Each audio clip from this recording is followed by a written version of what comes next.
bonjour à toutes et à tous. Eh bien, nous sommes à un moment de bascule et la révolution écologique de l'économie, des entreprises ne fait que commencer. Et j'emprunte ici l'expression de Jacques Weber, l'économiste qui a été pionnier dans sa lutte pour réconcilier la biodiversité et l'économie. Et bien sûr, au-delà des enjeux environnementaux, eh bien, c'est la révolution du sens, c'est la révolution de l'humain à l'heure digitale, c'est la révolution de la responsabilité de l'entreprise qui est à l'œuvre. Alors, en effet, il convient de passer désormais à une économie qui était sans doute trop indifférente à son environnement, trop indifférente peut-être aussi à l'importance du lien social, une économie du toujours plus. Eh bien, nous allons passer maintenant à une économie, nous l'espérons, du toujours mieux. Alors, vous me direz, comment le fait-on ? Eh bien, ma conviction, c'est qu'il est question aujourd'hui de déployer une écologie des business models pour les faire évoluer vers un impact positif sur l'environnement, sur le tissu sociétal. Et bien entendu, ce combat n'est pas pour moi un vœu pieux. C'est au contraire, je dirais, la seule voie. C'est la voie, effectivement, d'avenir. C'est la voie qui va permettre de concilier l'ensemble des différentes performances qui fondent la responsabilité de l'entreprise aujourd'hui. C'est aussi un mouvement irréversible, un mouvement de fond.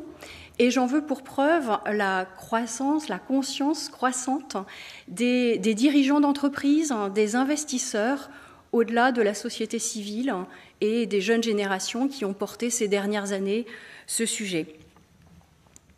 Nous avons mené chez KPMG une étude au plan international auprès de 1300 dirigeants ces derniers mois à travers le monde. 77% d'entre eux font du sens et de la raison d'être, font de l'impact positif de leur entreprise leur première préoccupation. Par ailleurs, au-delà de cette problématique immédiate de la relance, 65% considèrent que cette dimension RSE au sein de leur modèle de croissance sera le facteur déterminant pour leur développement au cours des 5 prochaines années. Alors la raison, elle est à la fois simple, elle est à la fois profonde, puisque ce sont les entreprises qui démontreront un impact positif sur leurs collaborateurs, mais aussi sur leur environnement, qui effectivement vont être les leaders demain. Pourquoi ? Parce qu'ils vont être choisis par leurs collaborateurs, leurs salariés, dans une période de guerre des talents assez intense, parce qu'ils vont être choisis par leurs consommateurs dans une période d'hyper-concurrence, et enfin parce qu'ils vont être choisis par les investisseurs qui vont anticiper le changement de paradigme, et on le voit encore aujourd'hui même par la pression que les investisseurs mettent sur certains secteurs comme celui des énergies fossiles. En même temps, prendre le virage écologique de l'économie, ça n'est pas facile. 89% des dirigeants que nous avons interviewés considèrent qu'effectivement, leur devoir est de répondre aux attentes des actionnaires, mais aussi de l'ensemble de leurs parties prenantes. Pour autant, parmi les dirigeants français, 65% d'entre eux ont du mal à voir de quelle façon articuler cette croissance vertueuse et leur nouveau business model. Donc il y a un vrai challenge ici de concrétisation de l'intention.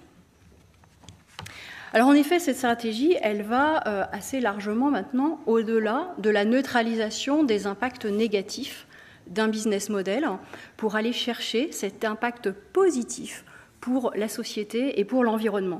Donc l'enjeu, il est véritablement d'une autre échelle.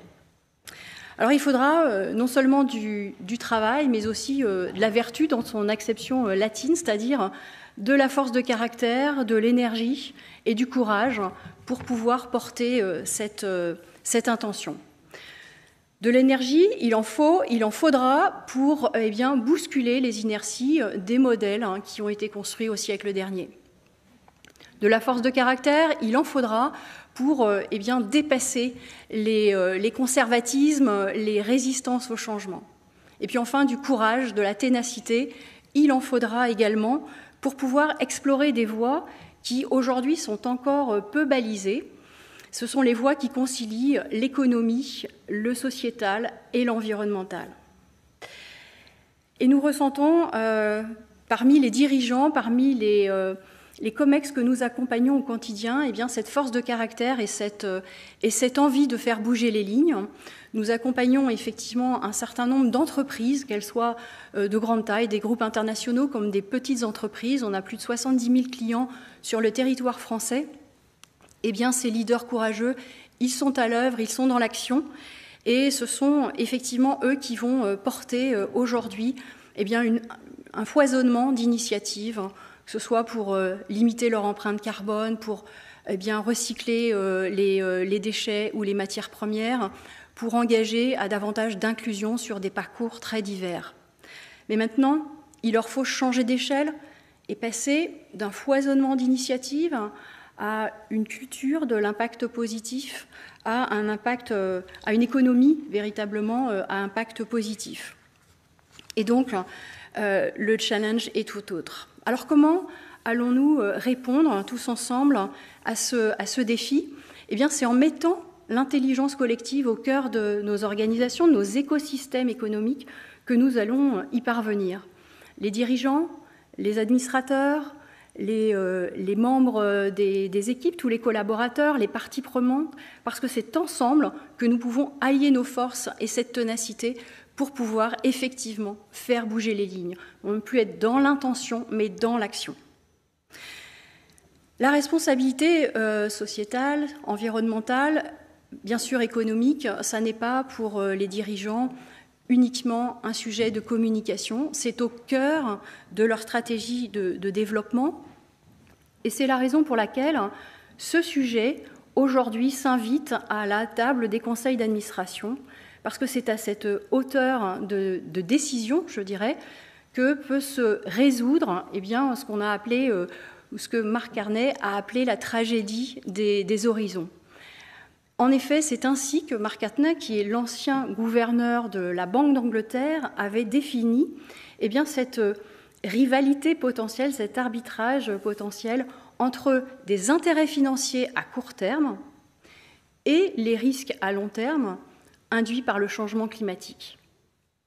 Donc on le voit bien, cette capacité à articuler ces deux horizons de temps, ces deux types de performances, eh bien aujourd'hui, elle est à déployer, elle est à cultiver au sein des entreprises, avec leurs administrateurs, avec leurs investisseurs.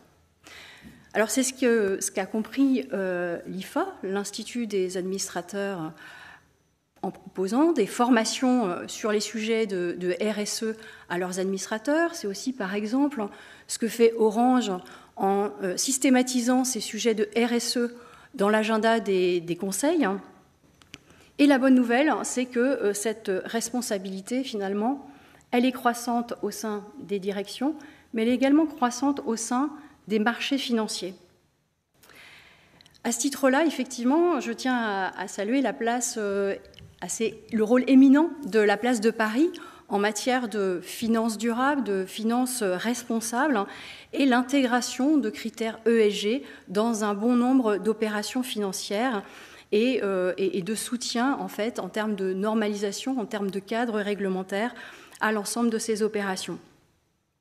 On peut souligner également l'avancée de la Banque centrale européenne qui permet d'adosser des Sustainability Linked Bonds aux garanties qu'elle peut demander, qu'elle peut exiger des banques commerciales quand elle leur octroie des prêts. Et cette démarche va permettre d'élargir le marché financier de 5 milliards d'euros sur ce type d'obligations à un marché de 200-300 millions d'euros en quelques années. Donc c'est vraiment une tendance très importante qui nous semble favoriser également les produits financiers qui vont venir en soutien des transformations écologiques des entreprises. J'en viens maintenant à une autre grande force qui va permettre de faire changer les choses. Pour les dirigeants d'entreprise, une des menaces principales, une des préoccupations majeures aujourd'hui est aussi la guerre des talents. Et on sait que 2/3 des collaborateurs, notamment des plus jeunes d'entre eux, eh bien, se soucient de l'engagement dans l'action des entreprises et entendent agir aux côtés de leur employeur ou d'avoir un accès à ce type d'engagement par leur employeur. C'est ce qui les conduit à choisir aujourd'hui leur trajectoire, leur parcours de carrière. Donc c'est vraiment un sujet, là encore, éminemment important que les entreprises ne peuvent absolument pas négliger. Alors bien entendu, ce sont des nouvelles générations, mais pas seulement. Aujourd'hui, il y a une revendication forte pour prendre la parole sur ce sujet, pour agir, je le disais. À titre d'illustration, chez KPMG, on a mis en place un certain nombre d'initiatives, parmi lesquelles, et on l'annoncera dans les prochains jours, un Next Gen Committee pour pouvoir impliquer les jeunes générations sur des sujets stratégiques, dont celui de la RSE. C'est aussi leur donner accès à l'open innovation à travers un accélérateur pour qu'ils puissent être dans l'action et dans la prise d'initiative à leur main. Et puis, dernier élément, cet effort s'appuie aussi par la possibilité d'engager l'ensemble de nos collaborateurs sur du mécénat de compétences.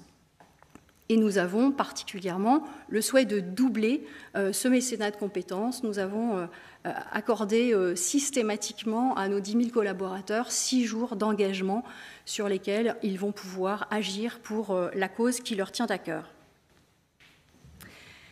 Changer d'échelle, accélérer, c'est aussi travailler au sein d'un écosystème, puisqu'aujourd'hui, face à l'ampleur des enjeux et à l'urgence d'y apporter une réponse, c'est au sein d'un écosystème qu'une entreprise va devoir agir. Elle ne peut pas porter la solution toute seule. À ce titre-là, les coalitions sont sans doute des vecteurs les plus efficaces pour pouvoir forger les solutions et surtout avoir un mouvement de fond important et un impact significatif pour répondre aux défis globaux. Et là aussi, à titre d'illustration, c'est ce que nous avons choisi de faire en matière d'éducation, avec une coalition au niveau international en matière d'éducation que KPMG a rejoint, la coalition menée par l'UNESCO, avec des entreprises telles que Microsoft, Google, mais aussi des organismes comme l'OMS ou le World Food Programme.